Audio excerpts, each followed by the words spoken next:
welcome to NAPOD, where we provide NA speaker meetings and workshops in a podcast. We are an ad-free podcast, and if you enjoy listening, please help us to be self-supporting by visiting napod.xyz, look for the donate link, and drop $1 or $2 in the virtual basket. If you're also in AA or have friends that are, please tell them about our other podcast, Sobercast. Sobercast features AA speakers and workshops in the same format as NAPOD. We upload a new speaker every day, and it's easy to subscribe by searching for Sobercast, that's 2 words, on any podcast player app, or go to Sobercast.com. Enjoy the podcast, and thanks for listening.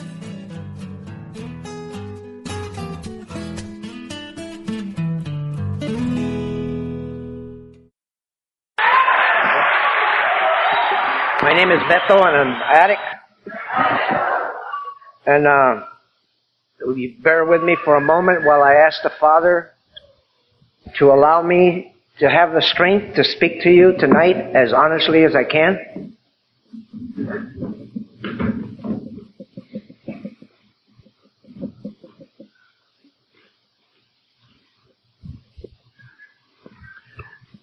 You know, today I ran into Tony, who's the speaker for tomorrow, and he asked me if I was nervous.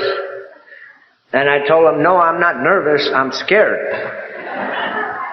And the reason that I'm scared is because the Father has a funny way of bringing things up from the unconscious that I don't have the slightest idea of what's going to come out of my mouth. And I hear something that I didn't even remember. And a lot of times what it does, it gives me more ammunition to do another inventory, you know. But before I begin, I'd like to mention one thing. You know, standing in front of these lights here, it reminds me of being on the lineup.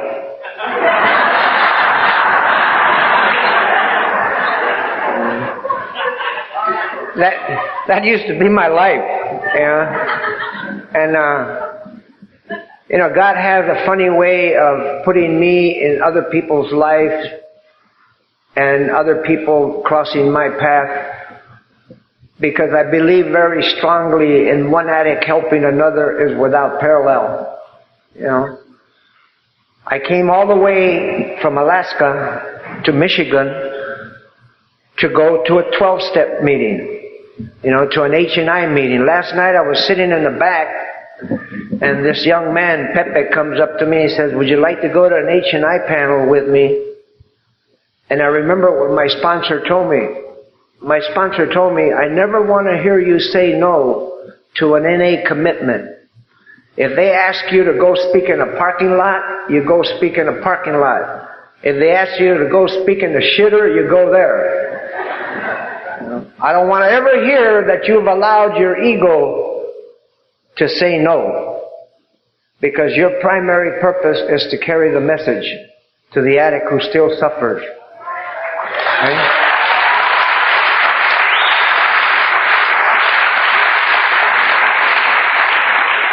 What I would like to share with you tonight is how my ego and my false pride and my shame and my guilt almost killed me.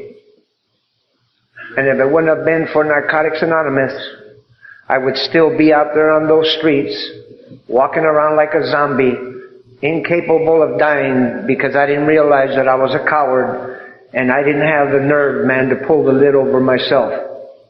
Because somewhere deep down inside, there was this desire to continue to live, but I didn't know how. I grew up, and I don't like to go into war stories, so I'm going to give you a real quick, brief background of who I was and where I came from. Okay? I grew up in a barrio in East Los Angeles.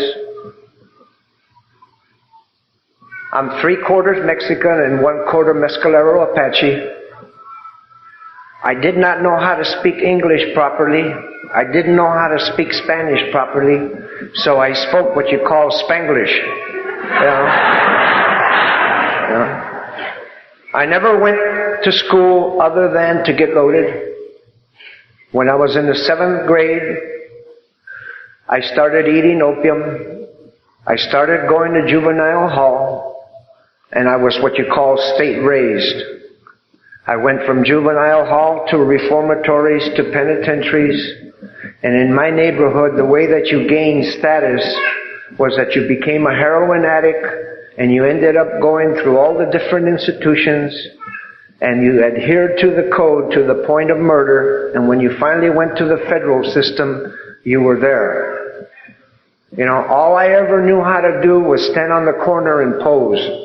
You know, one of the things that I find very interesting about us addicts, we're experts at nodding. Have you ever noticed how we pass each other in the hallways and we do this? You know? Like a high bye, right? You know? And you know, I remember I used to stand on these corners, man, and you know, when I was a kid, my name was Stoneface. That's what my nickname was, because I didn't find nothing humorous in life. You know, I couldn't understand why I had the body that I had. You know, you see, I'm sure a lot of people have heard what a coconut is, right? Or what a Tio Taco is, and what all these other little sayings. But see, I was brown on the inside, but my skin looked like somebody else.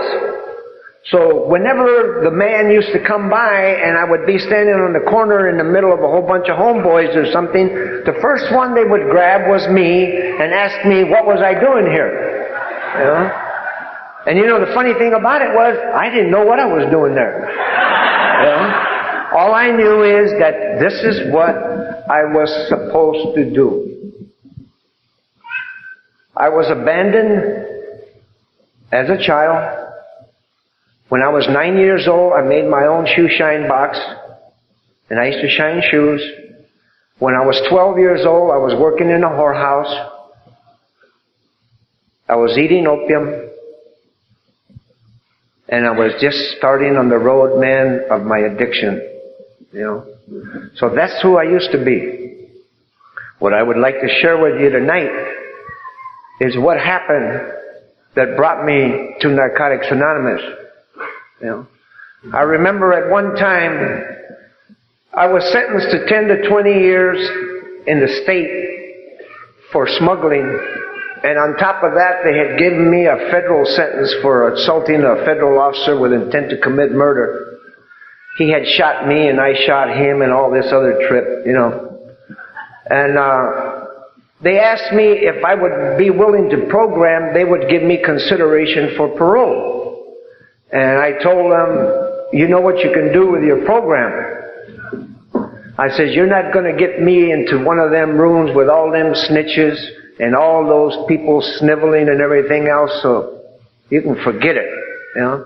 So I ended up doing 10 years and 14 days consecutively because I knew what I was supposed to do. Okay? But the important thing about it is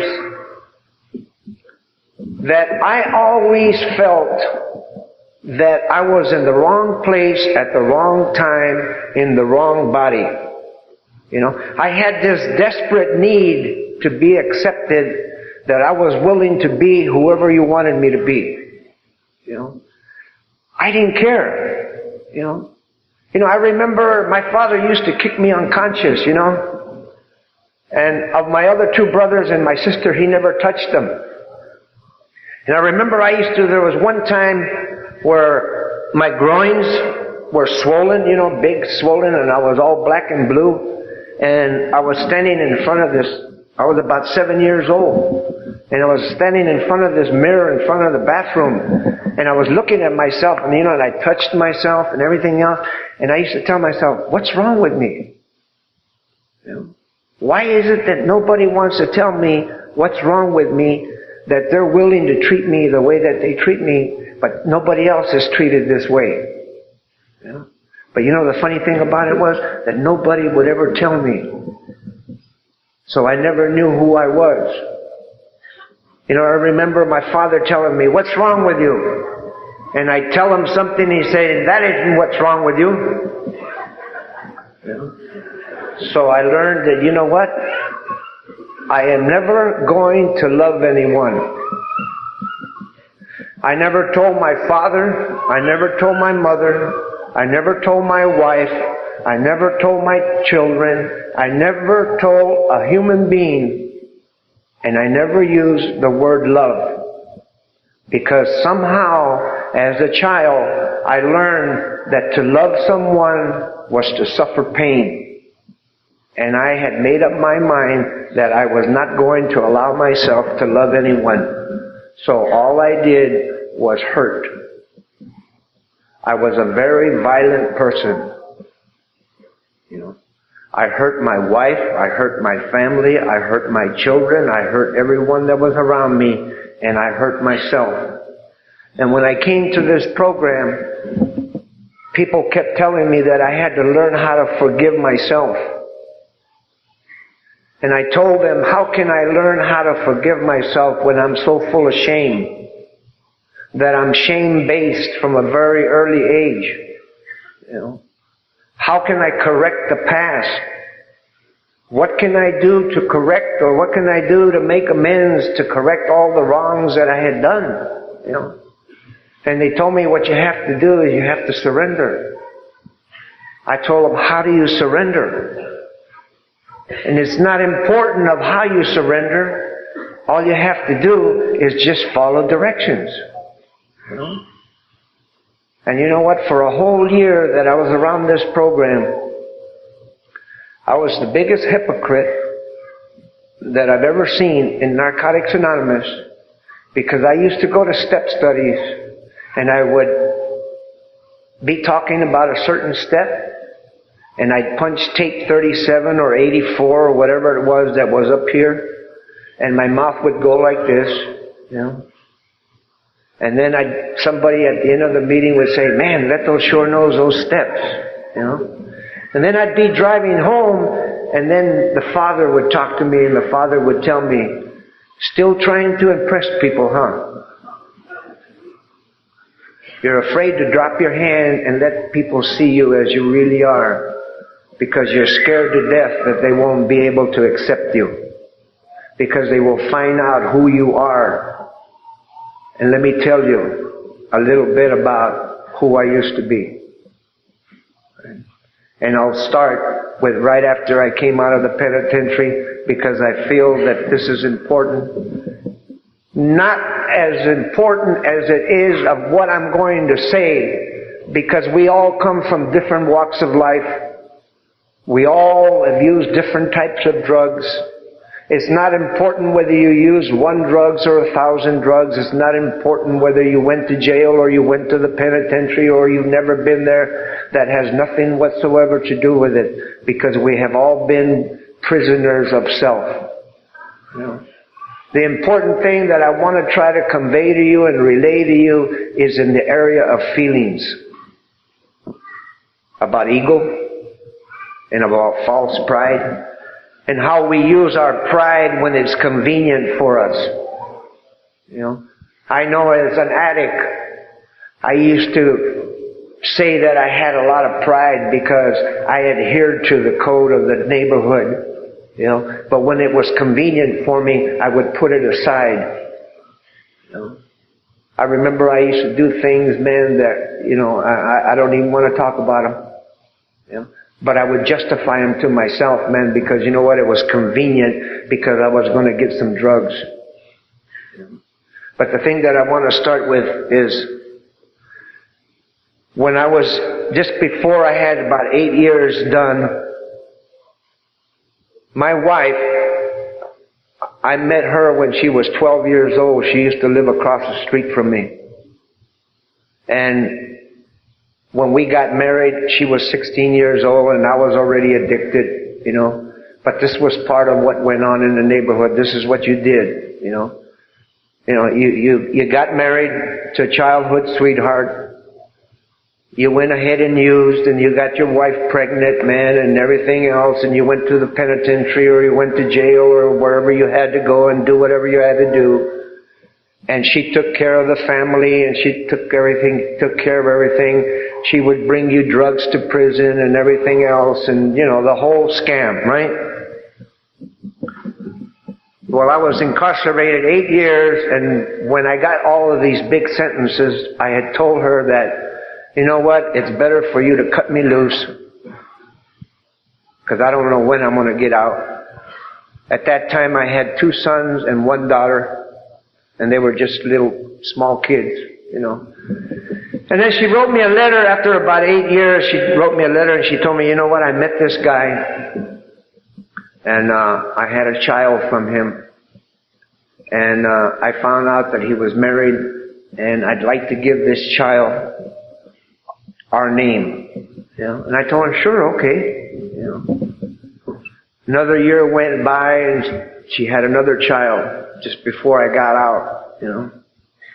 And she told me, you know what? She says, this guy, he don't want to divorce his wife and everything else, and I hope you don't mind if I give him our last name and so forth. And I told her, that's fine, you know, that's okay. You know. And I got out, and I'm walking down the street one day, and I've got these 2 older boys and these 2 younger boys. And I ran into some of my homeboys. And, you know, hey, how you doing, Beto? You know, I heard you just got out and so forth and this and that. And while they're talking to me, they're looking at these 4 children. And then I see this funny look on one of my partner's faces, you know. And he says, didn't you just get through doing 10? And I said, yeah. You know, well, whose kids are these? I said, they're mine. And you know how the guys from the neighborhood are, right away they snap to what they were doing, and they change the subject real quick. You know, hey, well, I'll see you later, man, you know, and this and that. You know? So we started walking away, and my ego got in the way.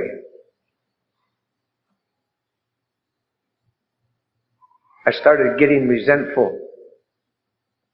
She made me look bad in front of my homeboys. She embarrassed me. So I made a conscious decision that what I was going to do, I was going to wake up her addiction and I was going to drive her insane.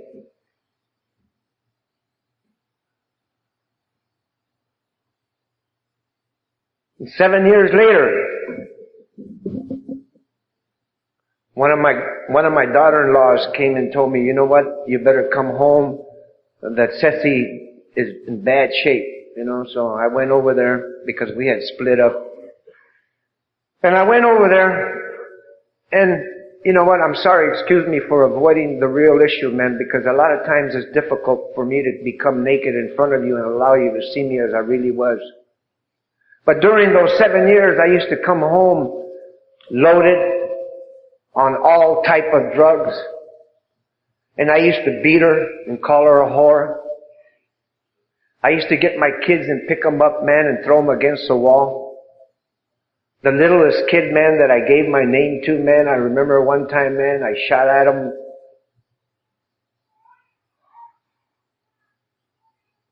And I was just an animal. So this day that I went over there, she says, would you like to go for a ride? And I told her, okay. So we got in the car and I got behind the steering wheel.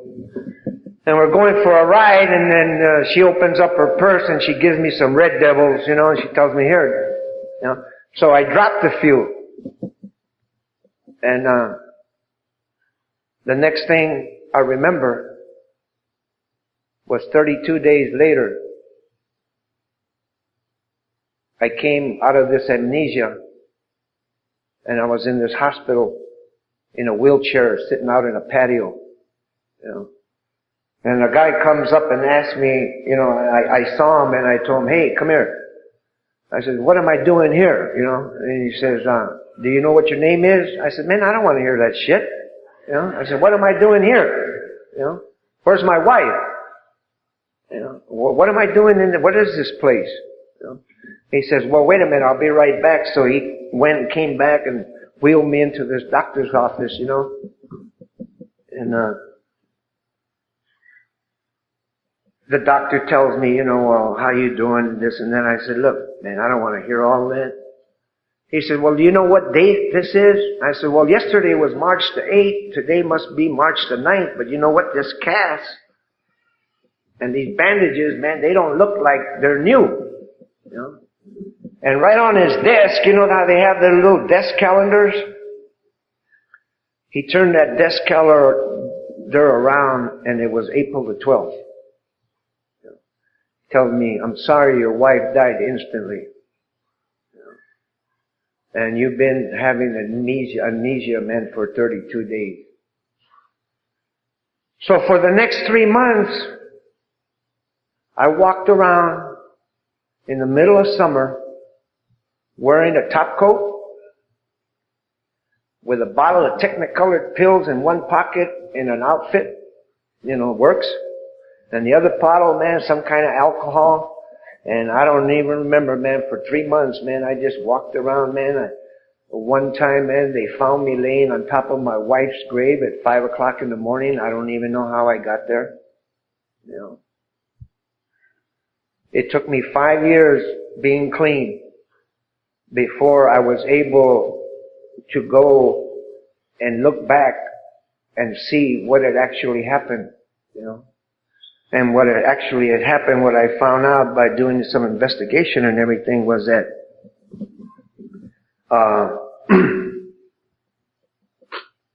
somehow during this drive she ended up switching seats with me or something, but they found 4 whites and 2 reds in my pocket, and they charged me with unlawful possession of a prescription drug, and they sent me to the penitentiary behind it, because they couldn't charge me with manslaughter, so they sent me to the penitentiary. And they said that because of the traumatic experience of his wife's death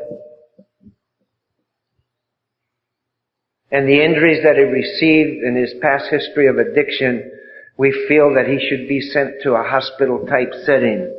And they ended up sending me to the worst penitentiary that exists. It was a gladiator school, one of those kind of penitentiaries where you walked around with carrying a blade all day long. And while I was there, my father was dying. And I remember distinctly, man, they brought me the handcuffs, man, to the funeral. And right after the funeral, we have a custom in our family about going home. And they have like meal at the house and all that. And I told this guard, but before I had a chance to tell this guard anything, I told my sister, I told her, do you have 220s? And she says, yeah. I said, well, why don't you do me a favor and put them in the bathroom in the medicine cabinet? And she says, okay, So I went and I asked this guard, I said, hey man, can I go to the bathroom? And he says, yeah. And he says, come on. So he goes in first and looks to see that I can't escape, And he takes the cuffs off and he lets me go in there. And the first thing I did, I got my mother's, one of those gloves that my mother used to clean with, and I cut it off. And I got them 220s and I put it in there and I tied it off and I got some Vaseline, man, and I just shoved it up my ass, Went back to the penitentiary, got there, took it out. First thing I did was I went and I bought 2 $10 papers and fixed it. Went and stood out on the chair. And then my homeboys came by and told me, how was the funeral, man? I told them, fine. See, because I couldn't feel, I couldn't feel at all. I just didn't have the capacity to feel, And then from there, man, I went on methadone for 4 years, and I went, man, well, by the time I got ready to come to this program, I don't remember the last time I had eaten. I didn't care whether I got loaded. I didn't care whether I ate. I didn't care whether I slept. I didn't care about anything. I did not believe that recovery was possible. I was 52 years old when I came to this program. I've got a little bit over 11 years clean. Okay?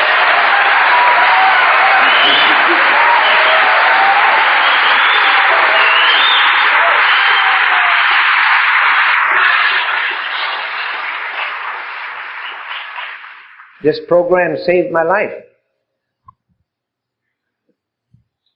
I remember the people who raised me were all guys who had come from where I had come from. And they were not going to tell me what I wanted to hear. They were going to tell me what I didn't want to hear. And I mean, these dudes were unmerciful. I mean, they called me a lop. They called me a fool.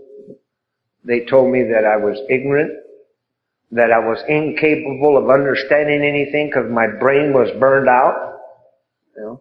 And what I had to do was just shut up, go to meetings, and every time they asked somebody to participate, they wanted to see my hand go up first.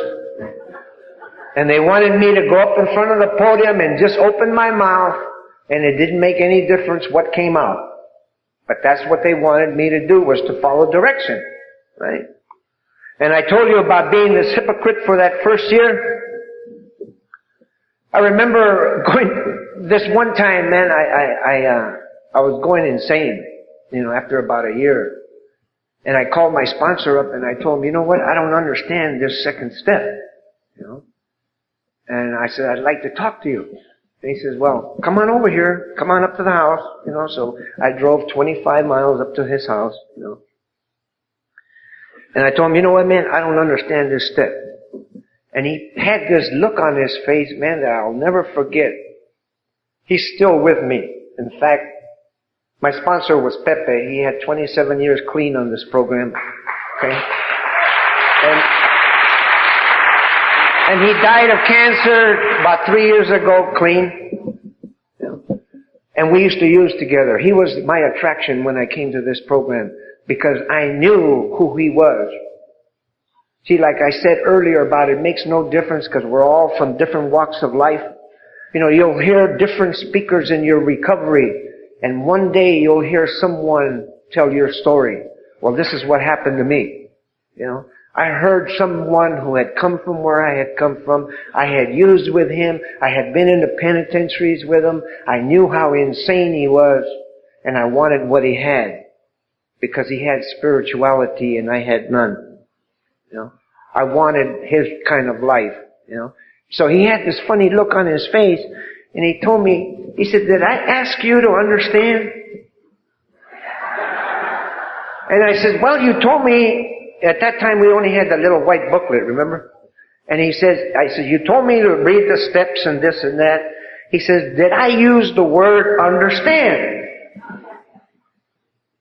So, you know, I'm saying, oh man, here he goes again, man. He's going to take me on one of these trips again, man, and all I'm looking for is a short answer, right?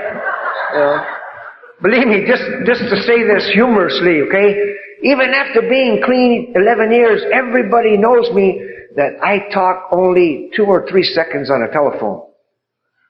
Because I'm still paranoid that they're tapping my line. That's the truth.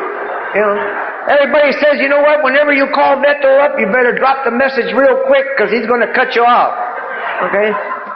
So, you know, that's the answer I was looking for. I was looking for one of them short ones, right? And he says, all I asked you to do was follow direction. And I says, yeah, okay, man, you know. So I got in my car and I'm driving back home and I'm calling him every name in the world. And I get home, and I pick up the phone, and I call him, and I tell him, hey, man, how come you treat me like this, man? You know, you treat me like I'm some little old kid, man, that doesn't know what's going on. He says, you're a fool. He says, man, you can't even read 2 sentences. By the time you get to the third one, you forgot what you read. You know? He says, you're not capable of understanding. If you want what we have, you gotta be willing to go to any length, right? So he says, follow direction. I said, but where's it gonna lead me to? He says, I don't know.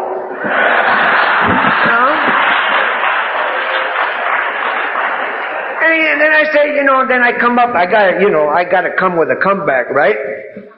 I said, well, how do you surrender? He said, what difference does it make?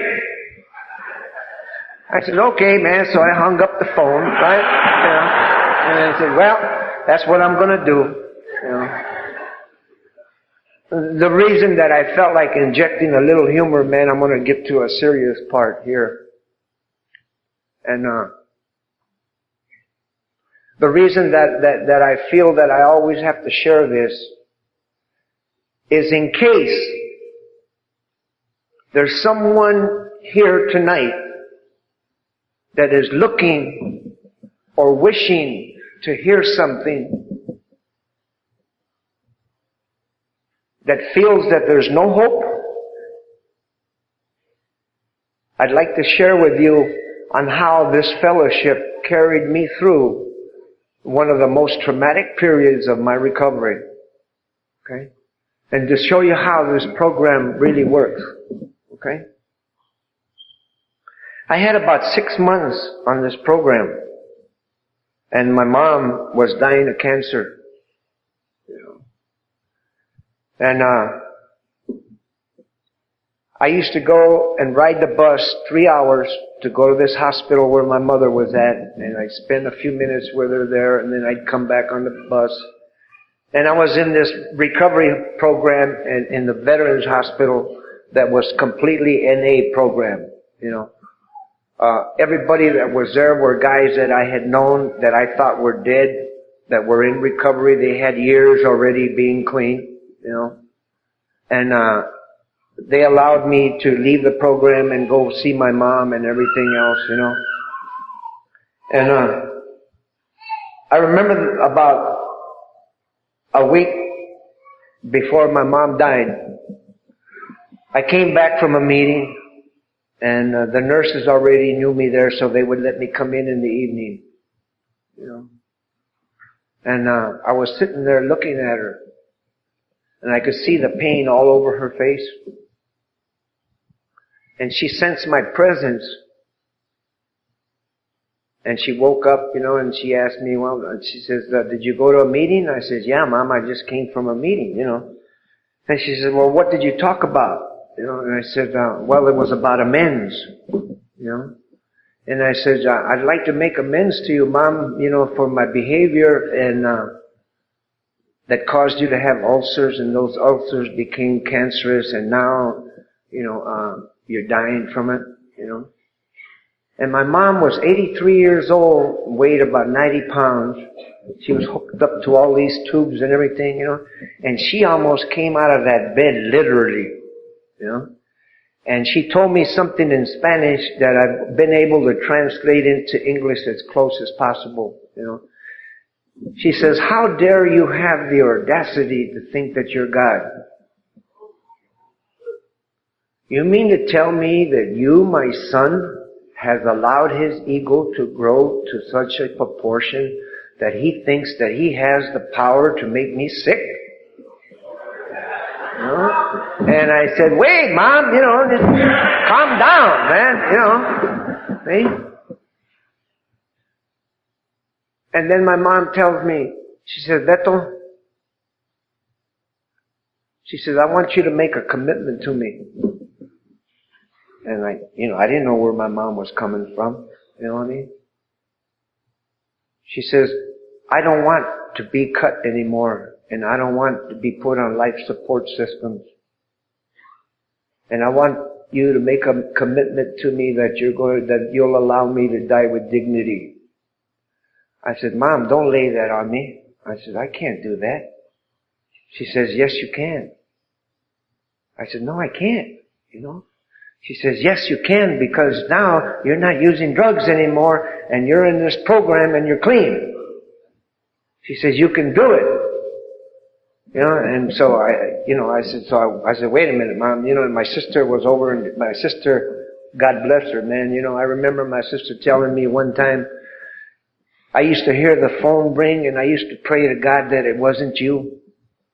And now I hear the phone ring, and I hope it's you. You know. And my sister took care of my mom, you know, until the end. And I went out and I told my sister, I said, Gloria, I said, man, do you know what Mom wants me to do? She says, yeah. She says, Beto, I can't do it. You know. So I made the commitment, And then I went back home, back to the recovery program, and I was talking to some guys, man, about it, and I shared about how I had never been able to keep any commitment to my parents, You see, when I told you about the shame and the guilt and the pain and everything else, man, the false pride and being a hypocrite and everything else. See, what I felt the most of all was I remember this one time, a couple of years before she went in the hospital, I came down about 90 miles from where I was, and I came to the house, and then when I got to the house, my mom was walking up, closing the front door, and she says, "What are you doing here?" I said, "Well, I came to see you, this and that, and I says, "Mom, I need $25, I says, I need to go, I'm sick, and let me make you understand something. I was a 3-time loser. I was 52 years old. I knew that if I got arrested for even stealing a package of gum, they were going to give me the habitual. So I was afraid to go and steal, but yet I had that compulsion to take something. That I was willing, man, to humiliate myself and push that pride aside and beg. Okay? My mom said, "I can't do it." She says, "I'm going to pay my taxes on the house." And my mom was on Social Security, I said, "Mom," I says, "I only came down here because tomorrow I'm supposed to get a check and this and that." And she says, "You're not going to get any money. Why are you lying to me?" I said, "Well, Mom," I said, "Yes, I am, and I did this, and I did this, and I begged and everything else." And my mom says, "Here." I went 2 blocks, went to a connections house that I knew. I bought a gram of stuff. I came back in through the back door, and I left the door open, and my mother was standing out there on the porch. And I was calling myself all kind of names. I was telling myself, "Man, look at the point that you reached." But you know what? I couldn't stop my hands.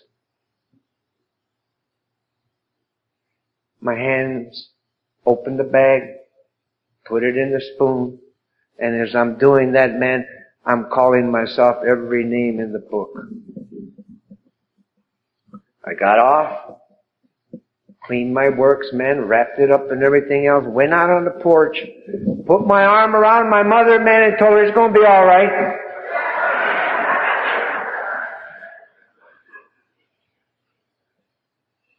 And then my mother had the willingness, man, to ask me, man, to make a commitment to let her die with dignity.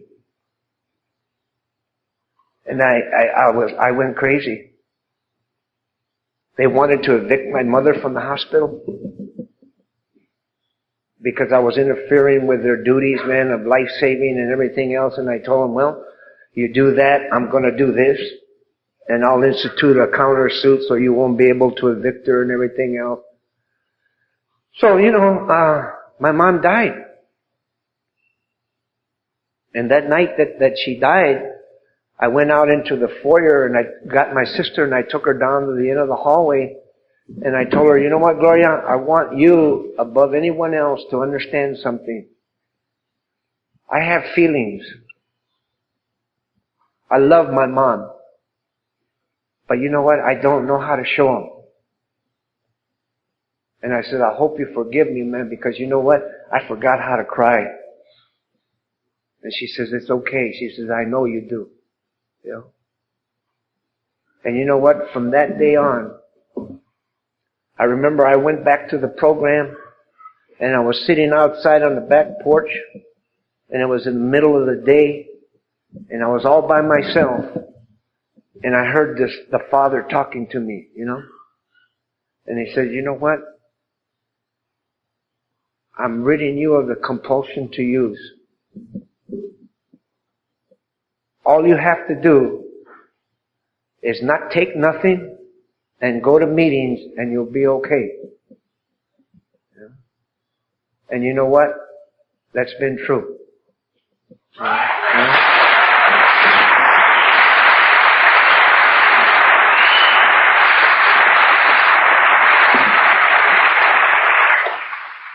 My life has changed from being a man of violence to becoming a marshmallow.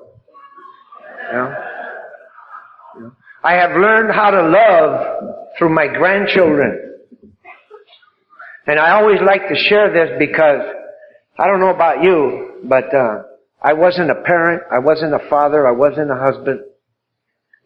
I never knew how to do any of these things, Never in my life had I ever read one of them little children's books, And I remember one of my little granddaughters, Raquel, Oh, I gotta tell you this, man.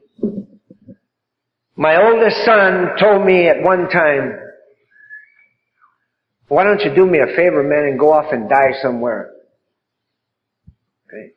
And my other son that lives in Alaska also, man, he told me, there ain't enough words to erase the pain that you've caused this family, man. Why don't you just disappear? Right? And you know what? I can't get away from them now. I can't. They won't let me go.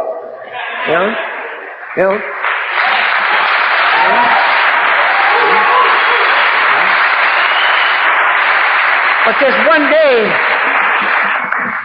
one day, my little granddaughter Raquel, I've got 13 grandchildren, right? And I have, my 21-year-old grandson, who unfortunately is into the disease. I have a great grandson by him and his wife, and they named him after me, And, she's gonna have another baby pretty soon, and another granddaughter is gonna have a baby, so I'll have 3 great-grandchildren, okay? But the thing that I want to share with you is this, is that Raquel comes up, man, and she's only like 2 years old at that time, and she brings me this little book, a bear rabbit, right? And she sits on my lap and she hands me the book, right? So I open the book, and I told myself, you know what? I'm going to let the child within just have a good time, right? So I started reading this bear rabbit, and I started, emphasizing words and doing it dramatically and, all this stuff and everything else, and she's just, right off into it, right? And out of the corner of my eye, over here, my son, the oldest one who told me to go off and die somewhere, he's standing there, man, with this most pleasant look on his face of happiness, right?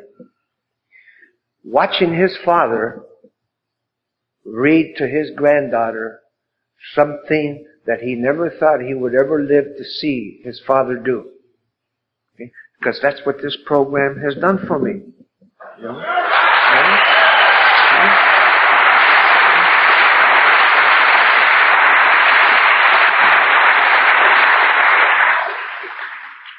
And you know what?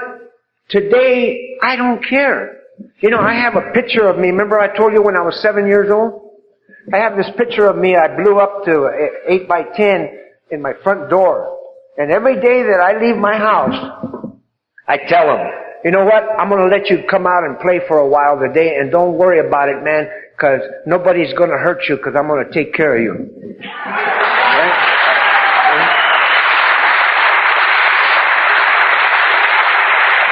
And my staff, all of my staff is in some kind of recovery, But all of my staff knows that at times I might start skipping. I might do a little tap dance, you know what I mean? And they say, there goes Beto again, man, there's little kids coming out, And you know what? It's beautiful because you know what? I found freedom. This program has given me something that no one can take away. Right? All of my life, somebody was always taking something from me. My freedom, different things, whatever it may be, man. I could never, people were always telling me, You know, you gotta do this, you gotta do that, and everything else, man. And I was afraid, man, to be myself, to accept you. And I tell them, hey, you know what, excuse me, man, I was taking you on a trip. You know? That's not what I really wanted to say. What I really wanted to say was this. Then I get down to here. See, because I remember standing on the yard in the penitentiaries, standing on the corner. All we used to do was stand there, look at each other, and lie. And I no longer want what I had. I want to keep what I've got. And the only way I'm going to keep what I've got is I got to be willing to carry the message of Narcotics Anonymous. Okay? And I'm willing to go anywhere, you know. My staff, my board, and everything else. Oh, you know what? To dispel a thought to some, in case anybody has already mentioned it to you. For me to go to an NA meeting, I have to fly in a bush plane 229 miles. Okay? Because I live in a little village that only has 325 people, and there ain't no meetings. You know, so I gotta get on a little 4-seated airplane, man, and ride the winds, so I can go up to Anchorage, so I can go to a meeting. But you see how this program works? God has provided not only the job that I have, because I work for Indian Health Service, you know, but it's provided a job that takes me to places where there's meetings. Okay? So I usually get maybe 3 or 4 meetings a month. Okay? But what we have also is we have what you call teleconference. You know, a whole bunch of people get together and we give the phone numbers to the operator, and she hooks us up, man, and we have a meeting for an hour. Okay?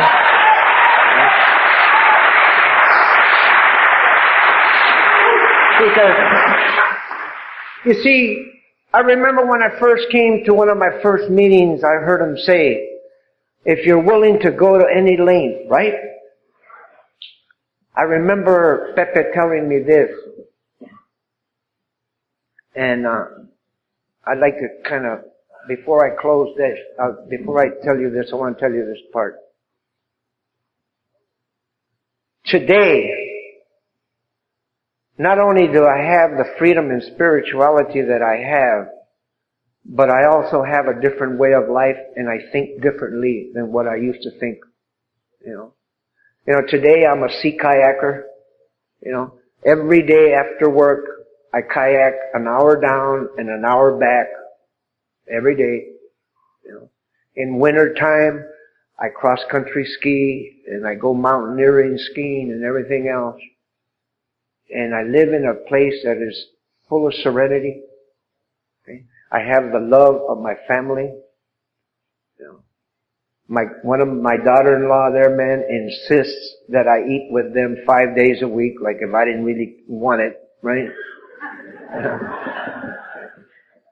Because you know what? I'm still dealing with guilt. I'm still dealing with part of my wreckage of my past. And I'm dealing very heavily with this inner child, trying to understand that his anger was generational and that I was not justified in allowing my anger to surface. Because you know what? It wasn't that I was angry. It was that the child within was not getting what he wanted when he wanted, so he was throwing a tantrum. Okay? And I'm understanding a lot of things about myself. You know, I've changed my whole way of living. I moved up to Alaska, man, a few years ago because my sons wanted me to come up there so that I can enjoy my grandchildren. You know, I still have the same problems that any normal human being has because, you know, getting clean is nothing. Working the program is where it's at. Right? Because, you know, these guys that I told you about, they told me there ain't no growth without pain. And what you gotta do, man, is you gotta drop your hand and you gotta get down with it, down in here.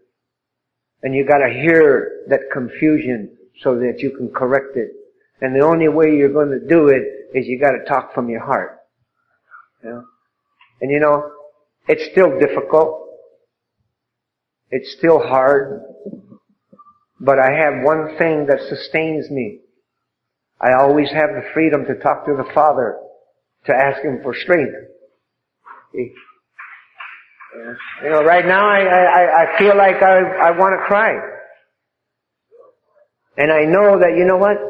It's nothing embarrassing. You know? It's not shameful for a man to cry. You know? I remember Pepe used to tell me, you know what, man? It's cleansing. But you know, being the addict that I am, and still retaining a lot of false pride, I always try to cover it up. You know. But you know what? It's there. You know. But like I was saying,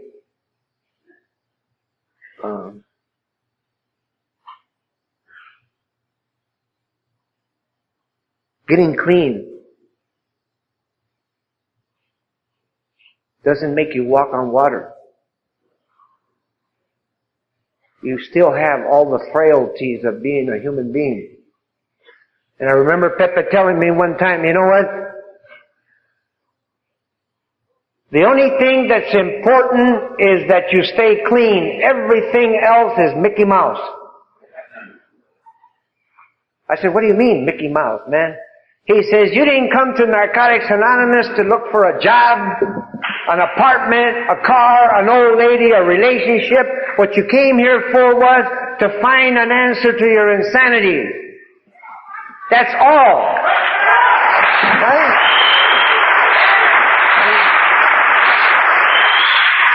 And I always remember that you know what, man? I came here because I was tired of what I had. And I wanted what you had. And I feel that wholeheartedly, believe me. Because I believe very strongly. I was fortunate. God blessed me today to meet another man that came from where I came from. And I found him here in Narcotics Anonymous. And you know what? There's no greater reward than to see those of us who felt that it was hopeless have found recovery. And I thank you very much for allowing me to speak with you.